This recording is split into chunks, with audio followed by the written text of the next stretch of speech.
नमस्कार प्रिय श्रोताओं, आज हम आपके लिए लेकर आए हैं माँ लक्ष्मी की कहानी। आज का यह बुधवार कोई साधारण दिन नहीं है। बुधवार का दिन माँ लक्ष्मी और गणेश जी दोनों को ही अत्यंत प्रिय है। शास्त्रों में बताया गया है बुधवार के दिन श्रद्धा और विश्वास के साथ माँ लक्ष्मी की कथा का स्मरण करने मात्र से ही जीवन में फैली गरीबी, अभाव और निरंतर चल रहे कष्ट स्वयं ही दूर हो जाते हैं। माँ लक्ष्मी केवल धन की देवी नहीं है, वे सौभाग्य, सुख, शांति और स्थिरता की भी अधिष्ठात्री हैं। तो चलिए माँ लक्ष्मी का नाम स्मरण करते हुए शुरू करते हैं आज की यह पवित्र कथा। एक समय की बात है, रामपुर नाम का एक छोटा सा शहर था। उसी शहर के एक पुराने मोहल्ले में राम सिंह नाम का एक बहुत ही साधारण और सीधा साधा आदमी रहता था। राम सिंह स्वभाव से बहुत ही ईमानदार और मेहनती था। उसके परिवार में उसकी पत्नी शिवकली थी। राम सिंह की शहर के किनारे एक छोटी सी परचून की दुकान थी।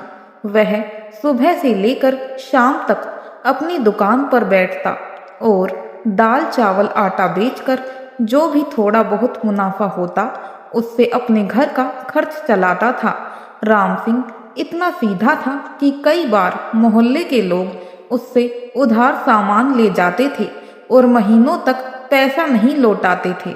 राम सिंह शर्म के मारे उनसे पैसे मांग भी नहीं पाता था। समय बीतता गया और राम सिंह की दुकानदारी धीरे धीरे कमजोर पड़ने लगी। शहर में बड़ी बड़ी दुकानें खुल गई, जिस कारण से राम सिंह की छोटी सी दुकान पर अब बहुत कम लोग आते थे। घर का खर्च चलाना मुश्किल हो रहा था। उसकी पत्नी शिवकली बहुत ही समझदार और सहनशील महिला थी। वह घर में रूखा सूखा जो भी बनता खा लेती और कभी अपने पति से शिकायत नहीं करती थी। लेकिन गरीबी एक ऐसा अभिशाप है जो इंसान को तोड़ कर रख देती है। एक दिन राम सिंह उदास होकर अपनी दुकान पर बैठा था। तभी वहां उसका एक पुराना मित्र आया। उसने देखा कि राम सिंह की दुकान में सामान बहुत कम बचा है और डिब्बे खाली पड़े हैं। उसने राम सिंह से कहा कि भाई, अब यह दुकान चलने वाली नहीं है, तुम इसे बेचकर कोई और काम क्यों नहीं कर लेते। राम सिंह को यह बात समझ आ गई। उसने भारी मन से अपनी पुश्तैनी दुकान बेचने का फैसला कर लिया। दुकान बेचने के बाद जो थोड़े बहुत पैसे मिले उससे राम सिंह ने एक हाथ ठेला खरीद लिया। उसने सोचा कि अब वह एक जगह बैठकर नहीं बल्कि गली गली घूमकर सब्जी बेचेगा। राम सिंह अब सुबह मंडी जाता और ताज़ी सब्जियां खरीदकर अपने ठेले पर सजाता। वह धूप और बारिश की परवाह किए बिना ही शहर की गलियों में आवाज लगाता हुआ घूमता रहता। लेकिन किस्मत को शायद कुछ और ही मंजूर था। राम सिंह को सब्जी बेचने का तजुर्बा नहीं था। कई बार वह ज्यादा दाम में सब्जी खरीद लाता और उसे सस्ती में बेच देता। कई बार उसकी हरी सब्जियां ठेले पर ही रखे रखे ही सड़ जाती थी, जिस कारण मुनाफा तो दूर, उसे अपनी लागत निकालना भी मुश्किल हो रहा था। घर के हालात बद से बदतर होते जा रहे थे। शिवकली से अपने पति की यह हालत देखी नहीं जाती थी। राम सिंह शाम को जब घर लौटता तो उसका चेहरा उतरा हुआ होता था, जेब खाली रहती थी। एक रात राम सिंह और शिवकली बिना खाए ही सो गए, क्योंकि घर में आटा खत्म हो चुका था। उस रात शिवकली की आंखों में नींद नहीं थी। वह सारी रात सोचती रही, आखिर इस गरीबी से हम कैसे बाहर निकलेंगे। अगली सुबह शिवकली ने फैसला किया। उसने राम सिंह को बताया कि मैं भी काम करूंगी। राम सिंह ने पहले तो मना किया, क्योंकि वह नहीं चाहता था कि उसकी पत्नी दूसरों के घरों में काम करे। लेकिन शिवकली ने उसे समझाया कि पेट की आग बुझाने के लिए काम करना कोई शर्म की बात नहीं है। मजबूरी के आगे राम सिंह को झुकना पड़ा। शिवकली काम की तलाश में घर से निकली।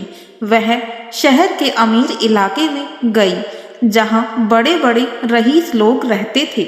वहां एक बहुत बड़ी कोठी थी। उस कोठी का मालिक एक अमीर सेठ था, जिसका नाम कुंदन लाल था। कुंदन लाल शहर का जाना माना व्यापारी था, लेकिन उसका चरित्र अच्छा नहीं था।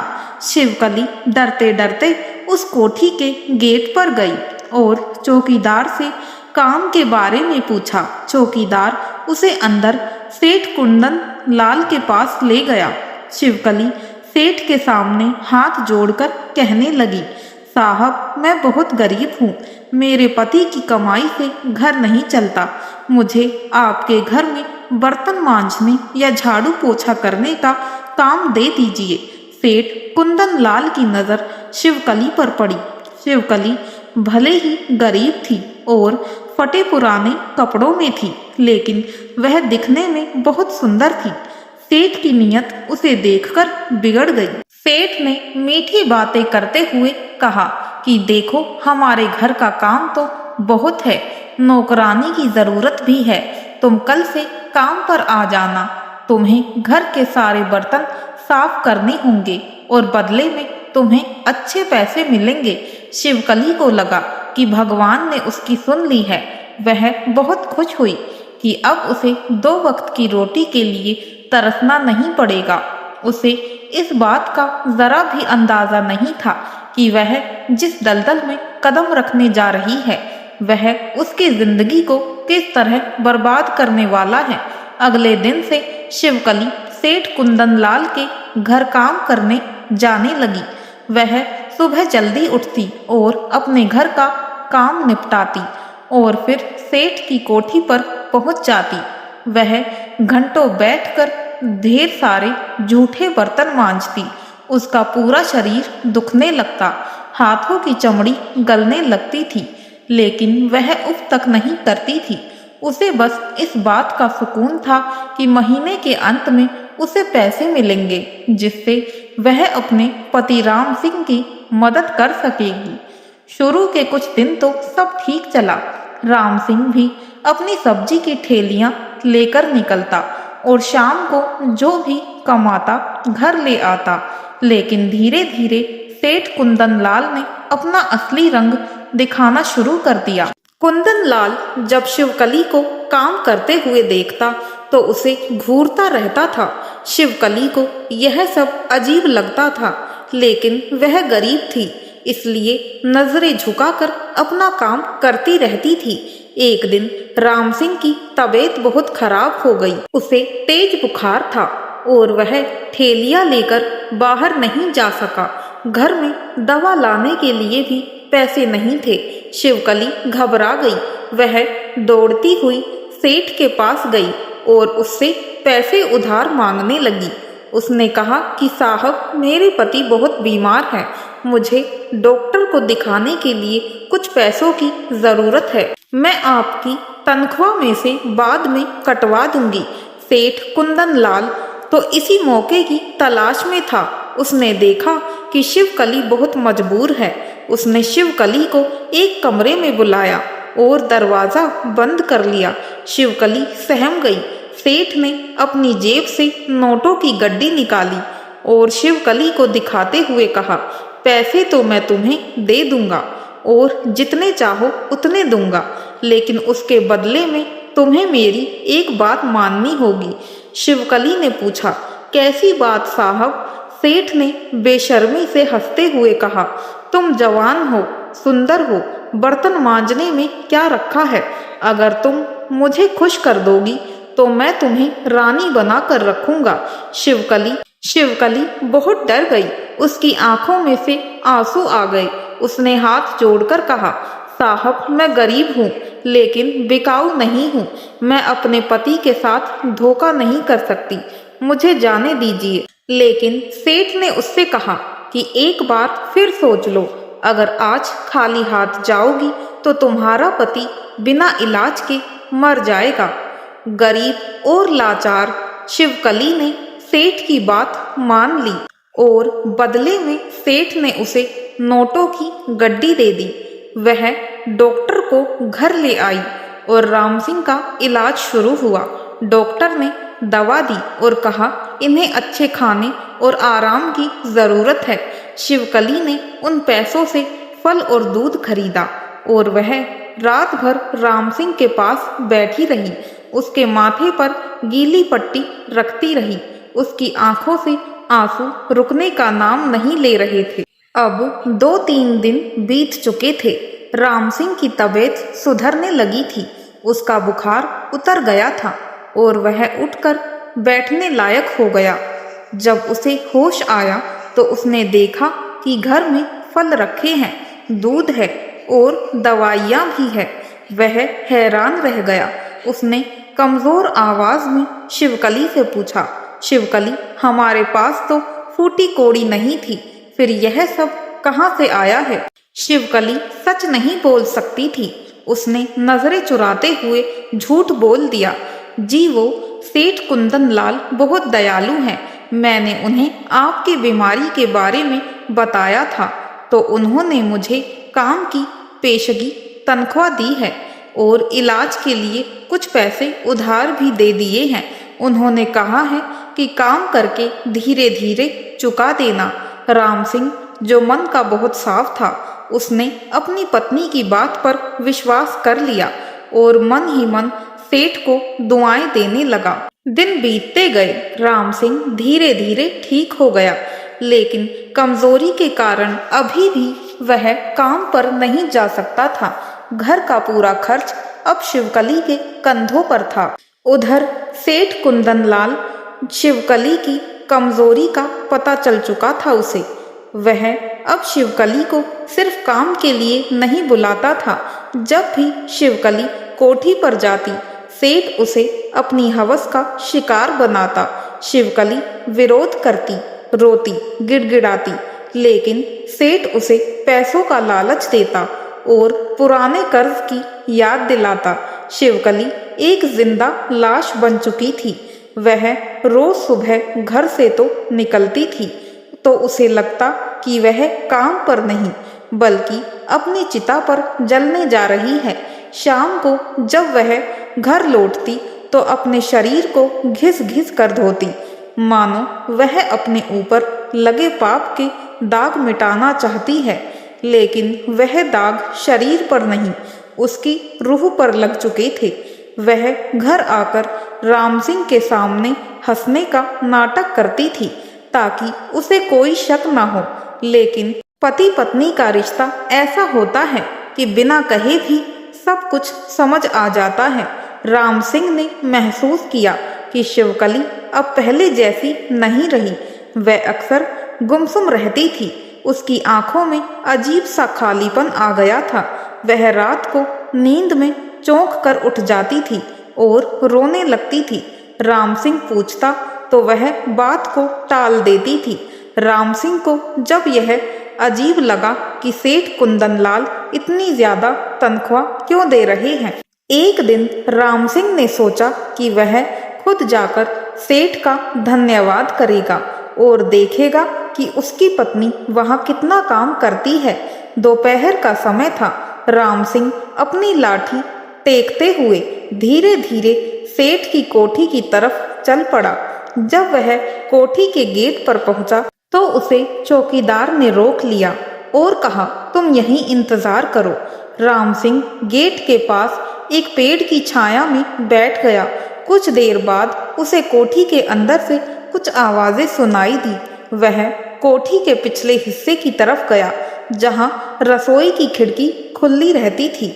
उसने सोचा शायद शिवकली रसोई में होगी तो वह उसे आवाज दे देगा।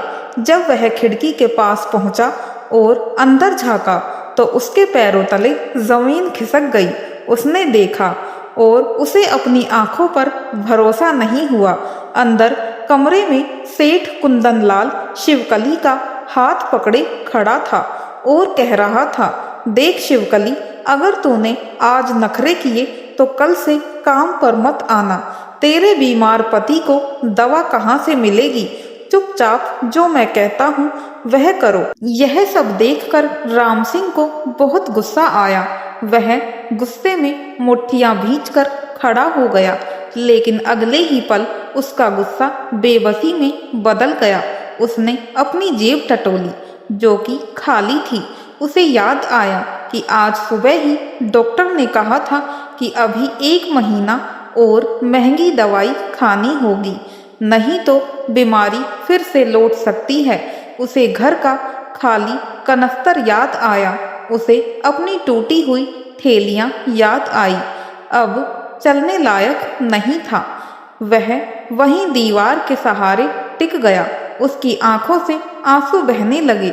वह समझ गया कि उसकी पत्नी कोई पाप नहीं कर रही, बल्कि वह तो अपने पति की जान बचाने के लिए खुद को रोज बेच रही है।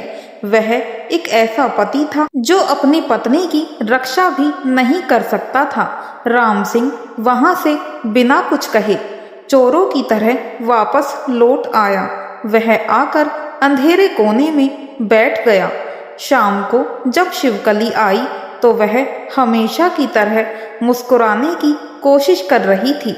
राम सिंह को आज शिवकली के चेहरे पर कोई नूर नहीं, बल्कि सिर्फ थकान और अपमान दिखाई दे रहा था। शिवकली ने पूछा, आज आपकी तबीयत कैसी है? मैंने आपके लिए सेब लिए हैं। राम सिंह का गला भर आया। वह चीख कर पूछना चाहता था कि मेरे लिए तुम यह सब क्यों कर रही हो, लेकिन वह चुप रहा, क्योंकि वह जानता था कि अगर उसने मुंह खोला तो शिवकली टूट जाएगी। उस दिन के बाद से राम सिंह और शिवकली के बीच एक अजीब सी खामोशी छा गई। राम सिंह अब सब कुछ जानता था, लेकिन अनजान बना रहता था। रोज सुबह जब शिवकली तैयार होकर जाने लगती तो राम सिंह की रूह कांप जाती थी। उसे लगता था कि वह खुद अपनी पत्नी को नर्क में भेज रहा है, लेकिन वह इतना मजबूर था, इतना लाचार था कि उसे रोक नहीं पाता था। वह बस चारपाई पर लेटा छत को घूरता रहता था और अपनी किस्मत को कोसता रहता था। राम सिंह रोज देखता कि उसकी पत्नी सज धज कर जाती है और शाम को थकी हारी बिखरे बालों के साथ लौटती है। वह जो पैसे लाती उससे घर का चूल्हा चलता। राम सिंह उस रोटी को निगलता तो उसे लगता जैसे वह आग के अंगारे निगल रहा हो।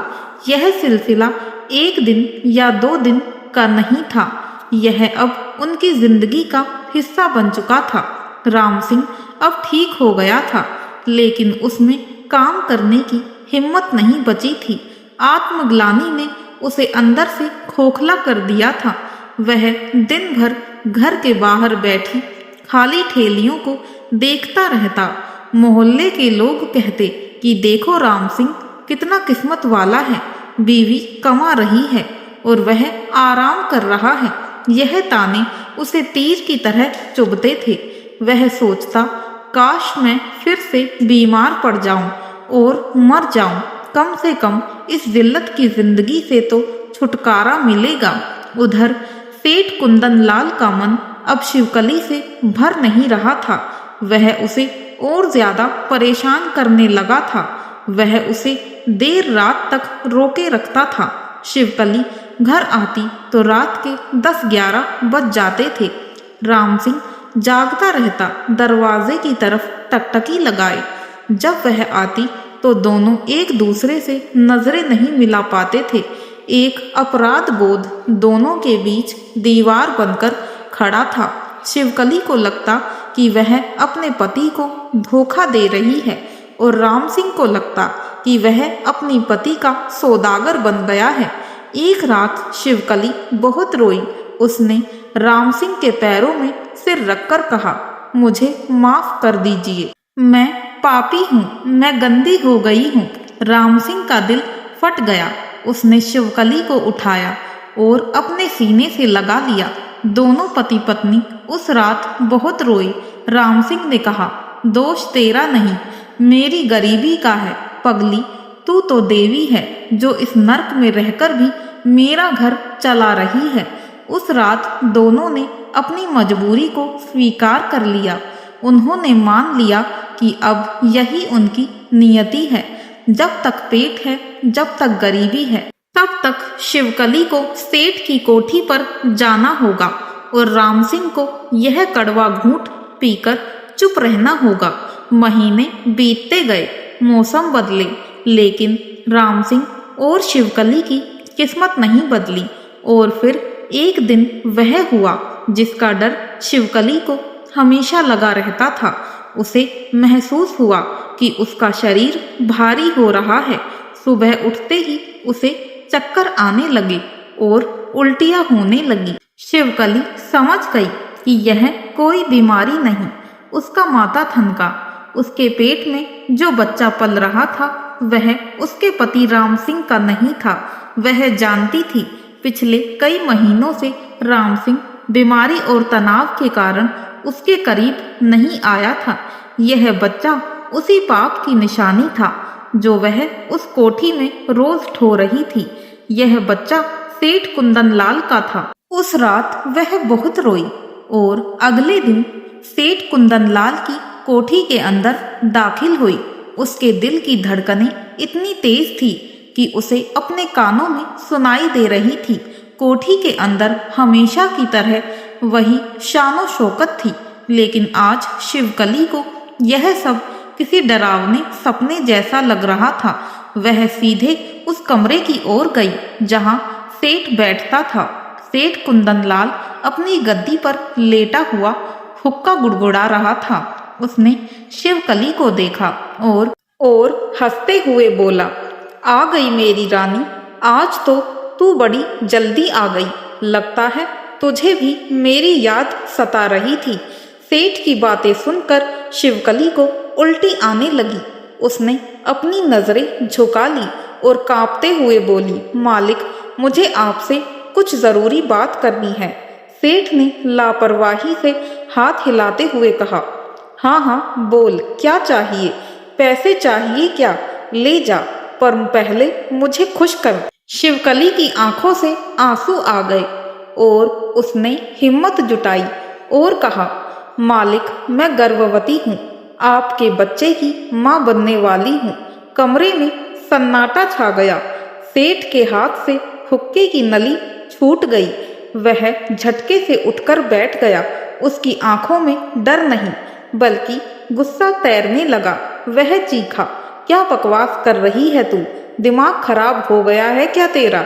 शिवकली रोते हुए बोली, नहीं मालिक, यह सच है। यह पाप मेरी कोख में पल रहा है। शिवकली कहने लगी, मैं अब क्या करूं, कहाँ जाऊं? अगर मेरे पति को पता लगा तो वह मर जाएंगे। सेठ कुंदन लाल अपनी जगह से खड़ा हुआ और शिवकली के पास आया।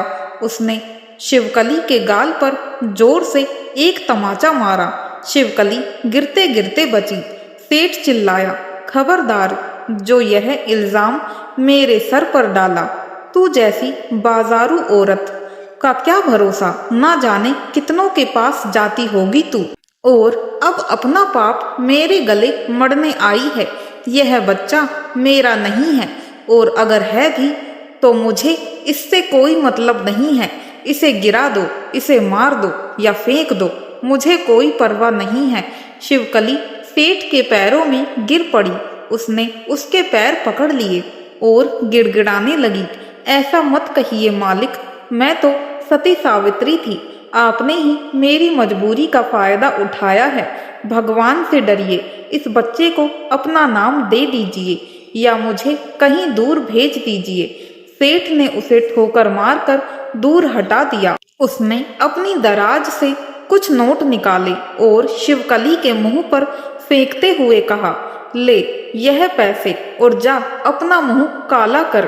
किसी वैद्य के पास जा और सफाई करवा ले। और सुन, अगर किसी के सामने मेरा नाम लिया तो तेरे पति को जिंदा जलवा दूंगा मैं और तुझे कोठे पर बिठवा दूंगा। मेरी पहुंच बहुत ऊपर तक है, यह बात याद रखना। अब शिवकली रोते हुए अपने घर पहुंची। शिवकली को देखते ही राम सिंह ने पूछा, क्या हुआ शिवकली, आज तुम जल्दी आ गई और तुम्हारी आंखें इतनी लाल क्यों है? तुम रो क्यों रही हो? शिवकली अब और झूठ नहीं बोल सकती थी। उसके अंदर का बांध टूट गया। वह दौड़कर राम सिंह के पास गई और पैरों में सर रखकर फूट फूट कर रोने लगी। राम सिंह घबरा गया। उसने शिवकली के सिर पर हाथ फेरते हुए पूछा, अरे पगली, क्या हुआ? बता तो सही। सेठ ने कुछ कहा या फिर काम से निकाल दिया? शिवकली हिचकियों के बीच बोली, मुझसे बहुत बड़ा पाप हो गया है। मैं माँ बनने वाली हूँ। राम सिंह भी अब समझ गया और राम सिंह की आंखों में अजीब सा खालीपन आ गया। वह चुपचाप बैठा रहा। वह ना ही चिल्लाया और ना उसने शिवकली को मारा। उसकी यह खामोशी शिवकली को मार रही थी। शिवकली ने रोते हुए कहा, जी मुझे मार डालिए, मैं कुलक्षणी हूँ। मैंने आपके नाम पर कलंक लगा दिया है। मैंने सेठ से कहा था, पर उसने मुझे धक्के मारकर निकाल दिया। वह कहता है बच्चा मेरा नहीं है। अब मैं क्या करूं? आप कहेंगे तो मैं अभी जाकर कुएं में कूद जाऊंगी। काफी देर बाद राम सिंह के मुंह से आवाज निकली। उसकी आवाज में इतना दर्द था कि पत्थर भी पिघल जाए। उसने कहा, रो मत शिवकली, इसमें तेरी कोई गलती नहीं है। गलती मेरी है। मैं नामर्द हूँ। एक पति का फर्ज होता है अपनी पत्नी की रक्षा करना, उसे पालना। मैं ना तुझे रोटी दे सका, ना कपड़ा दे सका। उल्टा मैंने तुझे उस राक्षस के मुंह में ढकेल दिया अपनी जान बचाने के लिए। यह बच्चा तेरे पाप की निशानी नहीं, यह मेरी नाकामी का सबूत है। राम सिंह की आंखों से आंसू बह रहे थे। उसने कहा, अगर तूने इस बच्चे को गिराया तो पाप लगेगा, और अगर तूने अपनी जान दी तो मैं भी तेरे पीछे आ जाऊंगा। हम गरीब हैं, लाचार हैं, पर हम हत्यारे नहीं हैं। जो भगवान ने दिया है हम उसे रखेंगे। लोग थूकेंगे, ताने मारेंगे, हम सब सह लेंगे। जब हमने अपनी इज्जत बेचकर रोटी खाई है तो अब बदनामी से क्या डरना। उस दिन के बाद से राम सिंह और शिवकली ने एक दूसरे से वादा किया कि वे इस बच्चे को पालेंगे। राम सिंह ने यह मान लिया कि यह उसकी सजा है। समय बीतता गया। शिवकली का पेट बाहर आने लगा। मोहल्ले में कानाफूसी होने लगी। औरतें पानी भरते वक्त बातें करती, अरे देखो राम सिंह की बीवी को। राम सिंह तो कब से खटिया पर पड़ा है, फिर यह खुशखबरी कहाँ से आई है? कोई कहता, जरूर दाल में कुछ काला है, सेठ के घर जाती है, वहीं कुछ चक्कर होगा। लोग राम सिंह के मुंह पर भी बातें सुनाने लगे। जब वह अपनी टूटी हुई थैलियां ठीक करने बाहर बैठता तो लोग आते जाते हंसते और कहते, क्यों राम सिंह, बड़ी बरकत हो रही है घर में। सेठ जी की कृपया बरस रही है लगता है। राम सिंह सर झुकाकर सब कुछ सुन लेता। वह खून के घूंट पीकर रह जाता। वह किससे लड़े? सच तो सबको दिख रहा था। 9 महीने का समय जैसे तैसे बीत गया। शिवकली ने काम पर जाना छोड़ दिया था, क्योंकि अब उसकी हालत ऐसी नहीं थी कि वह काम कर सके। राम सिंह अपनी टूटी हुई ठेलियां लेकर निकलता और कबाड़ बीनने का काम करने लगा। वह सड़क पर पड़े प्लास्टिक, कागज और बोतलें उठाता और उन्हें बेचकर जो 10 रुपए मिलते उससे घर में नमक रोटी आती। आखिरकार वह दिन आ गया। बरसात की एक अंधेरी रात थी। शिवकली को दर्द शुरू हुआ। घर में कोई दाई या डॉक्टर नहीं था। राम सिंह घबराहट में पड़ोस की एक बूढ़ी काकी को बुला लाया। वह काकी भले ही ताने मारती थी, लेकिन वक्त पर काम आ गई। शिवकली दर्द से चीखती रही। राम सिंह झोपड़ी के बाहर बारिश में भीगता हुआ खड़ा रहा। वह भगवान से प्रार्थना कर रहा था, चाहे बच्चा किसी का भी हो, पर उसकी पत्नी को बचा लेना। काफी देर बाद झोपड़ी से बच्चे के रोने की आवाज आई। बूढ़ी काकी बाहर आई और बोली, बधाई हो राम सिंह, लड़का हुआ है, बिल्कुल चांद जैसा सुंदर है। राम सिंह के चेहरे पर एक फीकी मुस्कान आई। वह अंदर आया। दिए की रोशनी में उसने देखा कि शिवकली बेसुध पड़ी है और उसके बगल में एक नन्हा सा जीव हाथ पैर मार रहा है। राम सिंह ने उस बच्चे को गोद में उठाया। बच्चा गोरा चिट्टा था, बिल्कुल सेठ कुंदन लाल जैसा। उसे देखकर राम सिंह के दिल में एक कसक उठी। यह बच्चा उसके दुश्मन का है, उस आदमी का जिसने उसकी जिंदगी नरक बना दी थी। एक पल के लिए उसके मन में आया कि वह इसे पटक दे, लेकिन तभी बच्चे ने अपनी छोटी सी उंगलियों से राम सिंह का अंगूठा पकड़ लिया। बच्चे की मासूमियत ने उसकी सारी नफरत को धो दिया। उसने बच्चे को माथे से लगाया और कहा, तेरा कोई कसूर नहीं है बेटा, तू तो भगवान की देन है। आज से तू मेरा बेटा है, राम सिंह का बेटा। बच्चे के आने से घर में खुशियां तो नहीं आई, लेकिन संघर्ष और बढ़ गया। एक और पेट भर गया था। पालने के लिए बच्चे को दूध चाहिए था, कपड़े चाहिए थे। राम सिंह ने अपनी मेहनत दोगुनी कर दी। अब वह रात रात भर जागकर कबाड़ बीनता, शहर की गंदगी में हाथ डालता ताकि अपने बेटे के लिए दूध ला सके। उधर सेठ कुंदन लाल को जब पता चला कि शिवकली ने लड़के को जन्म दिया है तो वह डर गया। उसे लगा कि कहीं अब शिवकली हक मांगने न आ जाए। उसने अपने गुंडों को भेजा। एक दिन जब राम सिंह घर पर नहीं था, सेठ जी के दो आदमी आए। उन्होंने शिवकली को धमकाया, ए औरत सुन ले, सेठ जी ने कहा है अगर तूने अपनी जबान खोली या बच्चे को लेकर कोठी के आसपास भी फटकी तो तेरे बच्चे को उठा ले जाएंगे और तुझे जिंदा जला देंगे। शिवकली ने अपने बच्चे को छाती से लगा लिया। वह डर के मारे थर थर कांपने लगी। उसने कसम खाई कि वह कभी उस कोठरी की तरफ मुड़कर भी नहीं देखेगी। गरीबी और डर का साया उनके परिवार पर गहरा होता जा रहा था। बच्चा धीरे धीरे बड़ा होने लगा। राम सिंह और शिवकली ने उसका नाम सूरज रखा था। अब सूरज 6 महीने का हो चुका था। राम सिंह फिर से बीमार पड़ गया। इस बार बीमारी और भी खतरनाक थी। शायद गंदी जगहों पर कबाड़ बीनने से उसे कोई संक्रमण हो गया था। उसे दिन रात खांसी आती और मुंह से खून भी गिरने लगता था। घर में खाने को दाना भी नहीं था। दवा तो बहुत दूर की बात थी।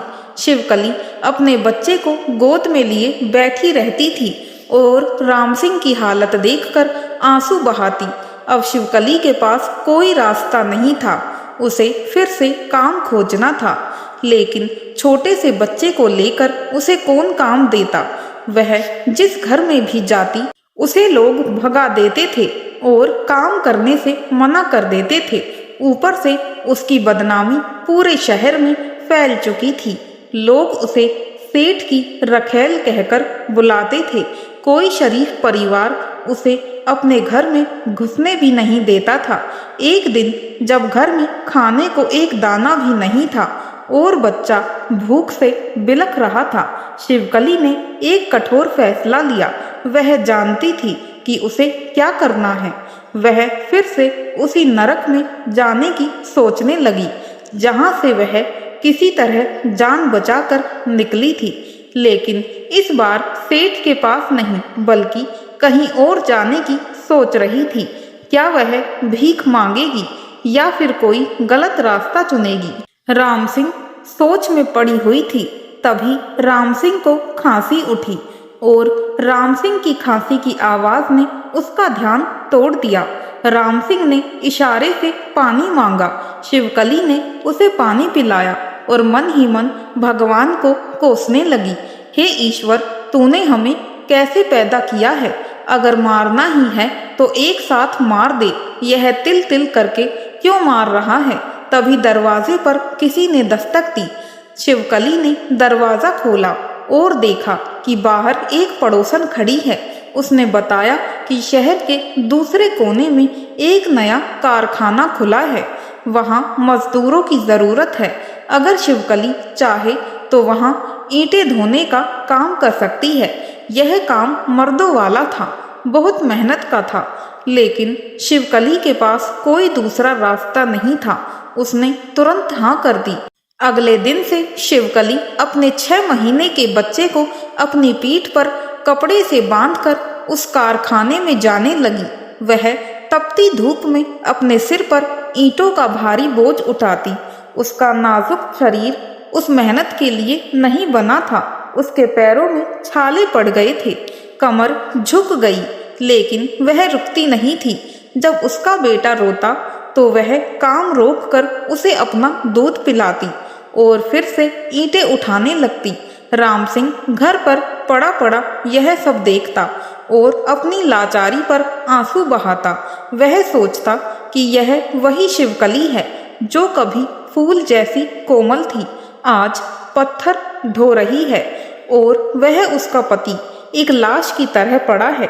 इस गरीबी ने उनके प्यार, उनके सम्मान, सब कुछ निचोड़ कर रख दिया था। अब धीरे धीरे समय बीतता गया और एक दिन ऐसा आया जो उसके जीवन की कठिनाइयों को और भी ज्यादा बढ़ा रहा था। शिवकली रोज की तरह काम कर रही थी और सूरज तभी जोर जोर से रोने लगा। शायद उसे भूख लगी थी या गर्मी से परेशान था।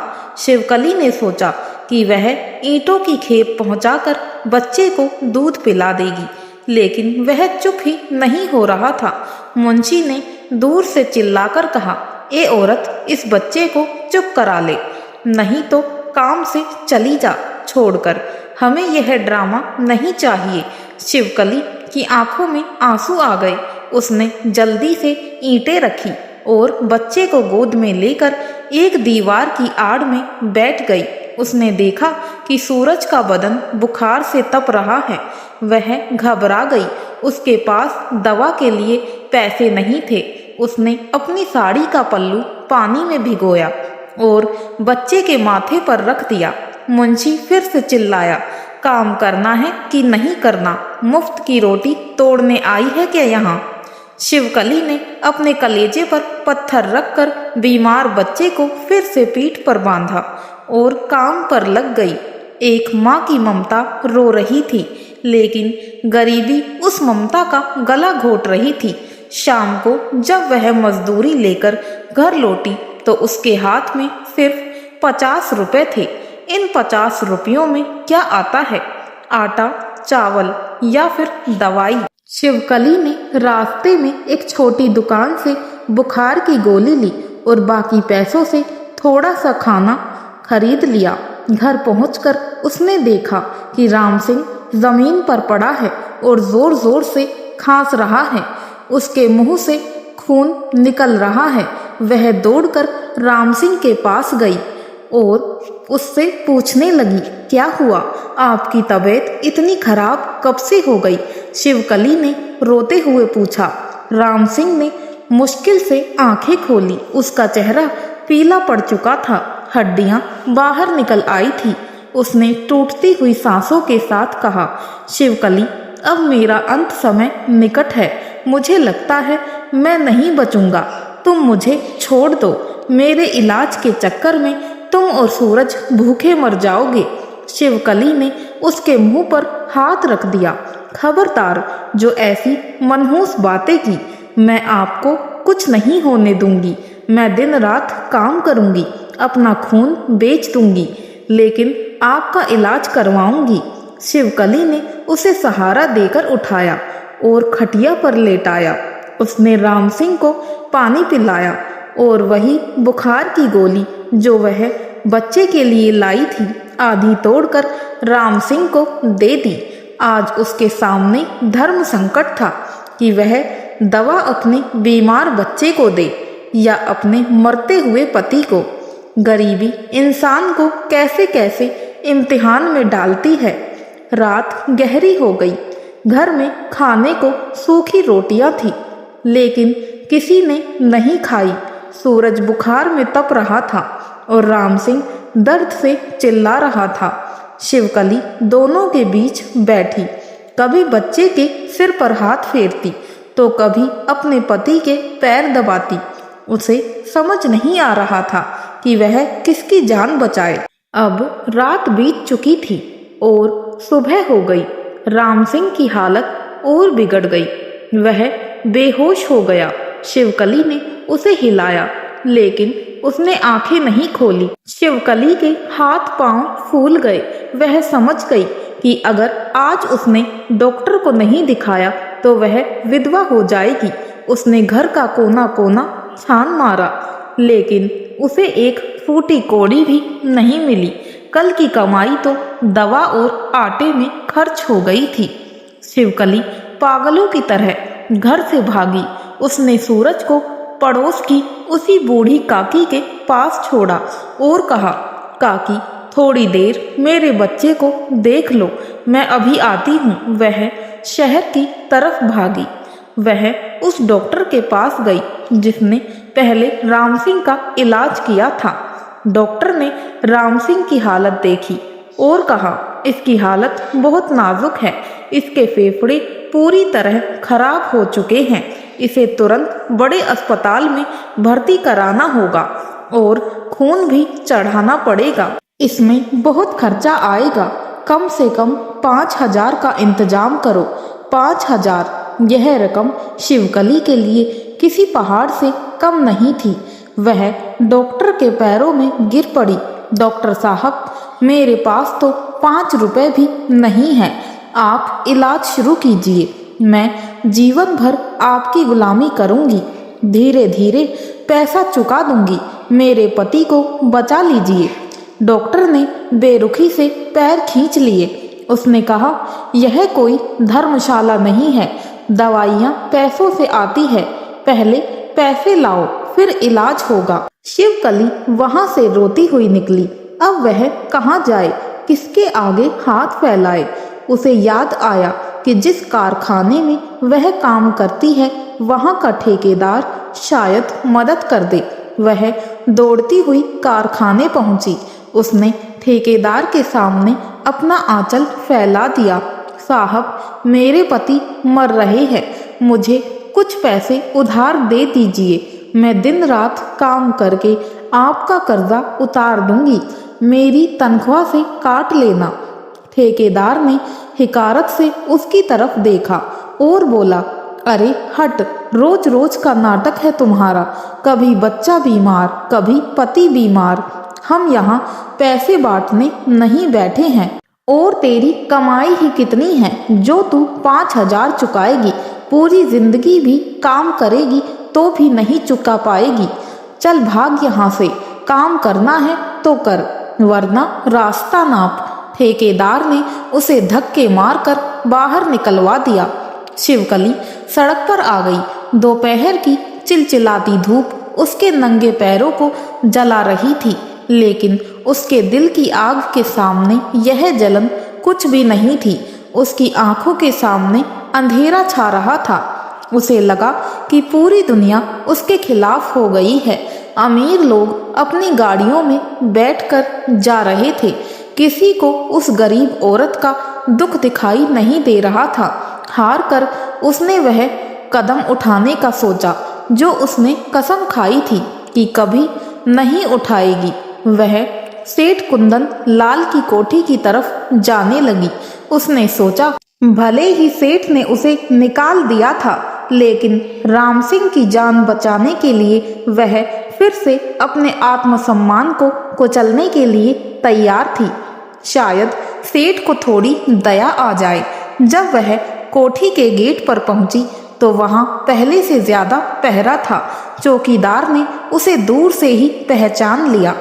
शिवकली ने चौकीदार से मिन्नतें की, भैया एक बार सेठ जी को बुला दो। कहो शिवकली आई है, बहुत जरूरी काम है। चौकीदार ने डंडा फटकारते हुए कहा, भाग जा यहाँ से कुलक्षणी, सेठ जी ने सख्त मना किया है कि तेरा साया भी इस कोठी पर नहीं पड़ना चाहिए। अगर तू नहीं गई तो मैं पुलिस को बुला लूंगा। शिवकली गेट के बाहर खड़ी जोर जोर से चिल्लाने लगी, सेठ जी बाहर आइए, मेरे पति मर रहे हैं, आपकी वजह से मेरी जिंदगी बर्बाद हुई, कम से कम उसकी जान बचाने के लिए कुछ तो दे दीजिए। लेकिन कोठी के ऊंचे दरवाजों के पीछे उसकी आवाज किसी ने नहीं सुनी। वहां तो ऐशो आराम की महफिल सजी थी। किसी गरीब की चीख वहां तक कैसे पहुंचती। निराश होकर शिवकली वहां से भी लौट आई। अब उसके पास कोई रास्ता नहीं बचा था। वह वापस अपने मोहल्ले में आई। उसने सोचा कि मोहल्ले के लोगों से भीख मांगेगी। वह एक एक घर गई। माई बाबूजी, मेरे पति को बचा लो, थोड़ा चंदा दे दो। लेकिन लोगों ने अपने दरवाजे बंद कर लिए। किसी ने कहा, अरे यह तो वही है जिसका लड़का नाजायज है, इसके पापों की सजा मिल रही है इसके पति को। किसी ने कहा, हम खुद गरीब हैं, हम क्या दें। शाम ढलने लगी थी। शिवकली थक हार कर अपने घर के बाहर बैठ गई। अंदर राम सिंह की सांसें अब और भी भारी हो रही थी। वह मौत से लड़ रहा था। शिवकली की आंखों के आंसू भी सूख चुके थे। वह आसमान की तरफ देखकर बोली, भगवान तू है भी या नहीं? अगर है तो तुझे मेरी तड़प क्यों नहीं दिखती? मैंने क्या बिगाड़ा था किसी का? मैं मेहनत करती हूँ, ईमानदारी से जीती हूँ, फिर भी मुझे इतनी बड़ी सजा क्यों? मेरे सुहाग को मत छीन भगवान, मत छीन। तभी वहां से एक बारात गुजरी। ढोल नगाड़े बज रहे थे, लोग नाच रहे थे। दूल्हा घोड़ी पर बैठा और लोग नोट उड़ा रहा था। वे नोट हवा में उड़ते हुए सड़क पर गिर रहे थे। शिवकली ने देखा कि लोग उन नोटों को पैरों तले कुचल रहे हैं। एक तरफ उसके पति की जान बचाने के लिए चंद रुपयों की जरूरत थी और दूसरी तरफ लोग मजे के लिए पैसे उड़ा रहे थे। यह दृश्य देखकर शिवकली का कलेजा फट गया। वह पागलों की तरह उन पैसों को उठाने के लिए लपकी, लेकिन बारात में नाचने वाले एक आदमी ने उसे धक्का दे दिया। ए भिखारन, हट यहाँ से, शगुन के पैसों पर हाथ डालती है। शिवकली सड़क पर गिर पड़ी। उसके घुटने छिल गए, खून बहने लगा। वह वहीं धूल में पड़ी रही। बारात आगे निकल गई। शिवकली मिट्टी धूल में पड़ी रही। तभी वह उठकर अंदर गई और उसने देखा कि राम सिंह की आंखें फटी की फटी रह गई है और उसकी सांसें अटक अटक कर चल रही है। वह दौड़कर उसके पास गई। राम सिंह ने इशारे से पानी मांगा। घर में पानी का घड़ा भी खाली था। शिवकली ने घड़ा उठाया और बाहर हैंडपंप की तरफ दौड़ी। जब वह पानी लेकर वापस लौटी तो उसने देखा कि राम सिंह का हाथ खटिया से नीचे लटक रहा है और उसकी गर्दन एक तरफ ढलक रही है। शिवकली के हाथ से लोटा छूट गया। पानी जमीन पर बिखर गया, ठीक वैसे ही जैसे उसकी जिंदगी बिखर गई थी। वह धीरे धीरे राम सिंह के पास गई। उसके सीने पर कान लगाया। धड़कन बंद हो चुकी थी। राम सिंह उसे इस क्रूर दुनिया में अकेला छोड़कर जा चुका था। शिवकली की चीख से पूरा मोहल्ला गूंज उठा। नहीं, आप मुझे छोड़कर नहीं जा सकते। उठिए, देखिए मैं पानी लाई हूँ, उठिए ना। वह राम सिंह की छाती पीट पीट कर रोने लगी। पड़ोस की बूढ़ी काकी जो सूरज को गोद में लिए थी दौड़कर आई। उसने राम सिंह की नब्ज देखी और रोते हुई शिवकली को गले लगा लिया। बेटी, अब वो नहीं रहा, भगवान की यही मर्जी थी। उस रात शिवकली के घर में मातम छाया हुआ था। सूरज जो अब तक बुखार में तप रहा था, माँ की चीख सुनकर और जोर से रोने लगा। शिवकली के पास अपने पति के कफन के लिए पैसे भी नहीं थे। यह गरीबी का सबसे भद्दा मजाक था कि इंसान जीते जी तो मरता ही है, मरने के बाद कफन के लिए भी उसे दूसरों का मोहताज होना पड़ता है। मोहल्ले के कुछ लोगों को दया आई। उन्होंने चंदा इकट्ठा करके राम सिंह का अंतिम संस्कार करवा दिया। शिवकली शमशान घाट में बैठी जलती हुई चिता को देखती रही। उस आग में सिर्फ राम सिंह का शरीर नहीं जल रहा था, बल्कि शिवकली के सारे सपने, सारी उम्मीदें जलकर खाक हो रही थी। अब वह इस दुनिया में बिल्कुल अकेली थी। बच्चा बीमार था और सिर पर छत भी नहीं थी, क्योंकि मकान मालिक ने किराया ना देने पर घर खाली करने की धमकी दे दी थी। शिवकली ने सोचा कि अब जीने का क्या फायदा, क्यों ना इस जीवन को ही खत्म कर दिया जाए। उसने मन बना लिया कि आज रात को वह अपने बच्चे के साथ नदी में कूदकर जान दे देगी। ना रहेगा बांस, ना बजेगी बांसुरी। दुख का अंत मौत से ही होगा। रात के सन्नाटे में शिवकली अपने बच्चे को छाती से लगाकर नदी के घाट पर पहुंची। हवाएं तेज चल रही थी, मानो प्रकृति भी उसे रोकने की कोशिश कर रही हो। नदी का पानी उफान पर था। शिवकली नदी के किनारे जाकर खड़ी हो गई। वह नदी में कूदने ही वाली थी कि तभी उसे दूर से घंटियों की आवाज आने लगी। यह आवाज पास के मंदिर से आ रही थी। हवा के झोंकों के साथ एक भजन के बोल उसके कान में पड़े। मैया के दरबार में दुख दर्द मिटाए जाते हैं। जो भी आता है इनकी शरण में बिगड़े काम बनाए जाते हैं। शिवकली के कदम रुक गए। वह भजन की आवाज मानो उसे रोक रही थी। उसने सोचा, मरना तो है ही, एक बार भगवान के सामने जाकर अपनी आखिरी शिकायत तो कर लूं, पूछ तो लूं कि मेरे साथ इतना अन्याय क्यों किया।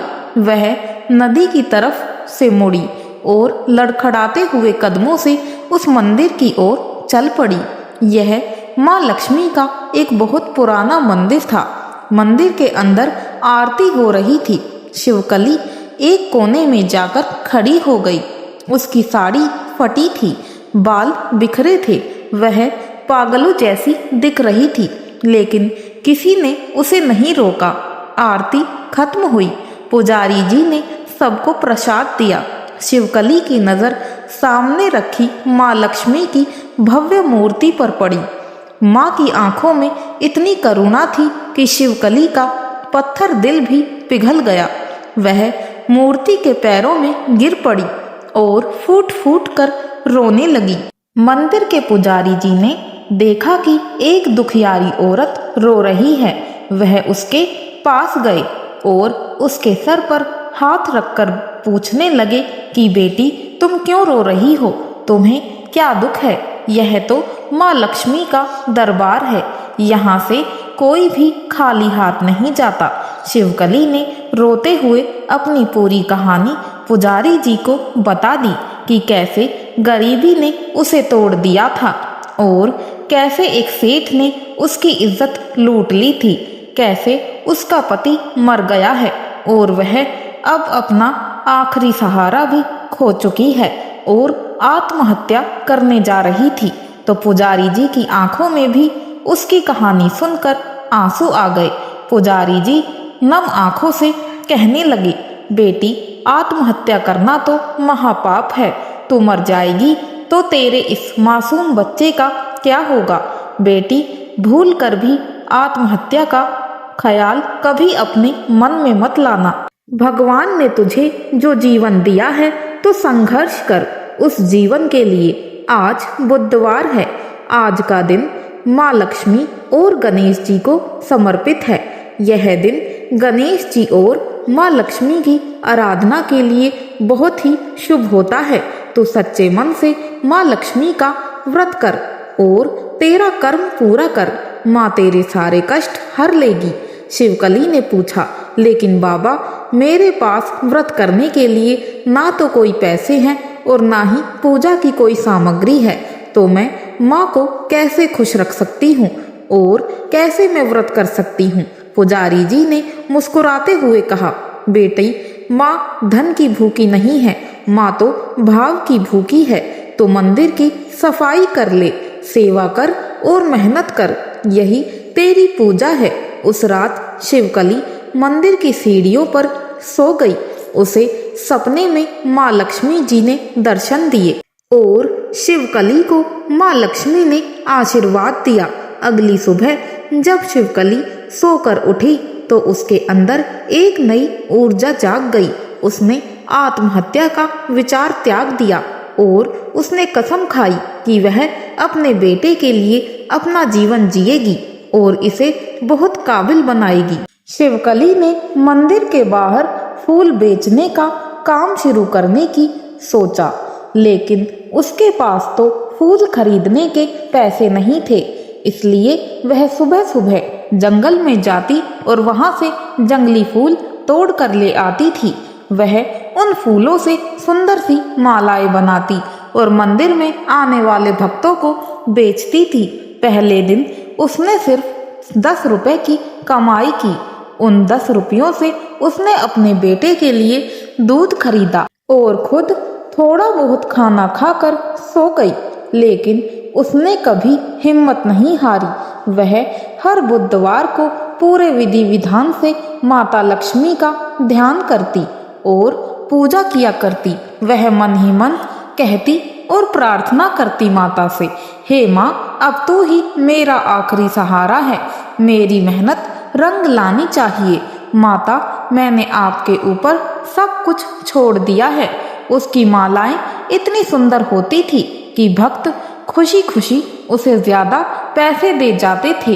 कुछ ही महीनों में उसने मंदिर के पास एक छोटी सी टपरी खोल ली।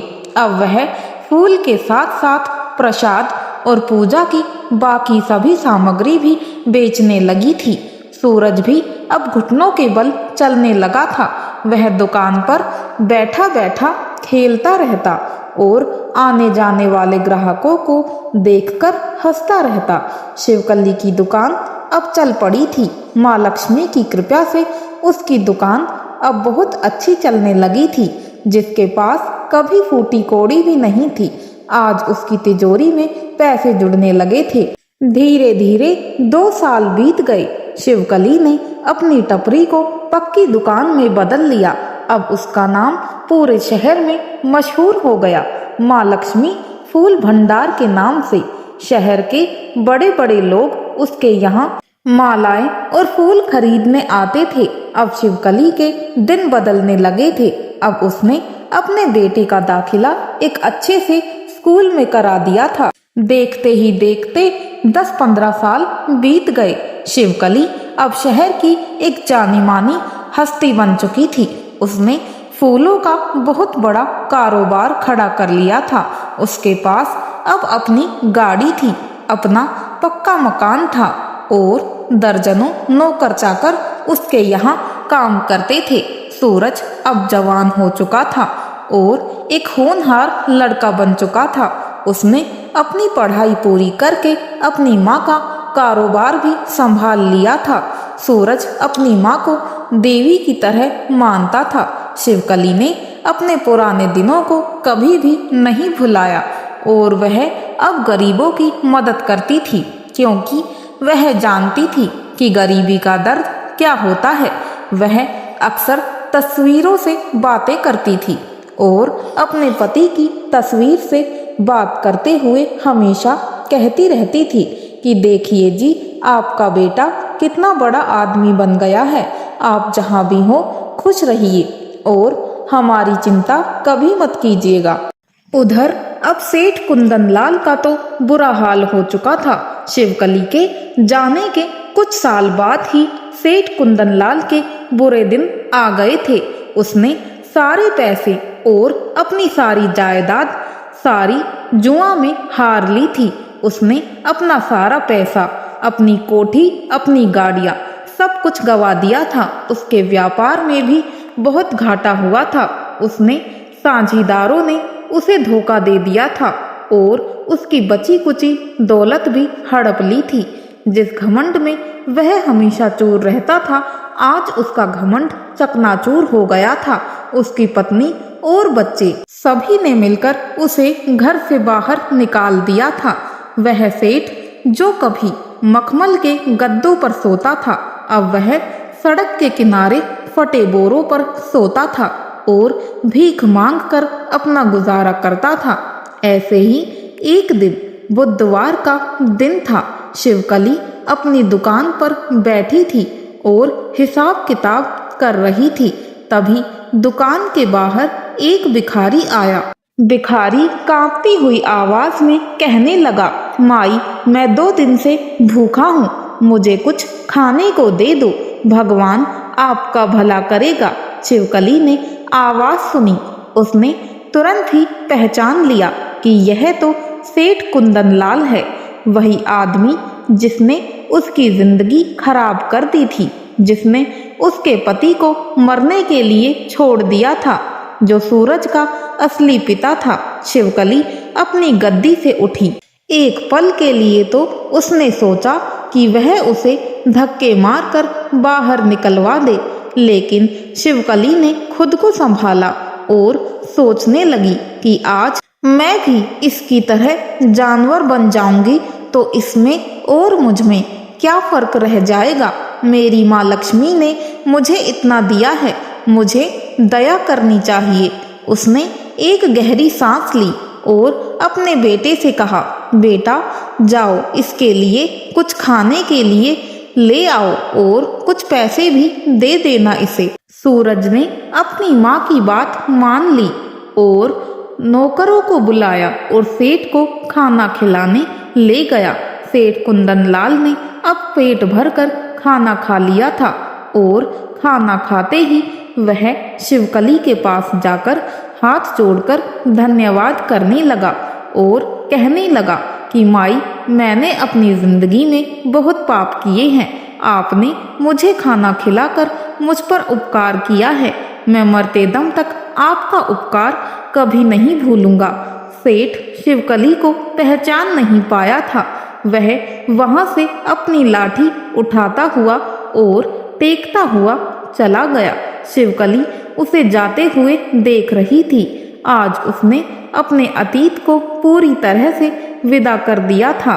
उसने माफ करके अपने दिल का बोझ हल्का कर लिया था। उस रात शिवकली ने घर जाकर माँ लक्ष्मी की विशेष पूजा की और हाथ जोड़कर कहा, हे माँ लक्ष्मी, आपकी लीला अपरंपार है। आपकी लीला को आज तक कोई नहीं जान पाया है। आपने मुझ जैसी एक बर्तन मांजने वाली को रानी बना दिया है और एक राजा को भिखारी बना दिया है। मुझे बस यही शक्ति देना कि मैं अपने रास्ते से कभी नहीं भटकूं और गरीबों की इसी तरह मदद करती रहूं। कोई भी मेरे घर से भूखा ना जाए और खाली हाथ किसी को मैं कभी विदा न करूं। ऐसा मुझे आशीर्वाद देते रहना और मुझ पर अपनी कृपा बनाए रखना। तो भक्तों, इस प्रकार माँ लक्ष्मी की यह पावन और मंगलमयी कथा यहीं पूर्ण होती है। हम आशा करते हैं कि इस कथा को सुनकर आपके मन में शांति और सकारात्मकता आई होगी। माँ लक्ष्मी आप सभी के घर में सुख समृद्धि और खुशहाली का वास करे और आपके जीवन से दरिद्रता और चिंताएं दूर रखे। अगर आपको हमारी यह पावन कथा पसंद आई हो तो वीडियो को लाइक ज़रूर करें और अपने परिवार और मित्रों के साथ शेयर करें ताकि माँ लक्ष्मी की कृपा अधिक से अधिक लोगों तक पहुँच सके। ऐसी ही सुंदर व्रत कथाएं और भक्ति कहानियाँ सुनने के लिए हमारे चैनल पवित्र भक्ति स्टोरीज को सब्सक्राइब ज़रूर करें और बेल आइकन दबाना ना भूलें ताकि हमारी हर नई पावन कथा आप तक सबसे पहले पहुँचे। आपको यह कथा कैसी लगी? अपनी राय हमें कमेंट में ज़रूर बताएं। इसी भक्ति भाव के साथ अब हम आपसे विदा लेते हैं। फिर मिलेंगे एक नई पावन कथा के साथ। जय माँ लक्ष्मी।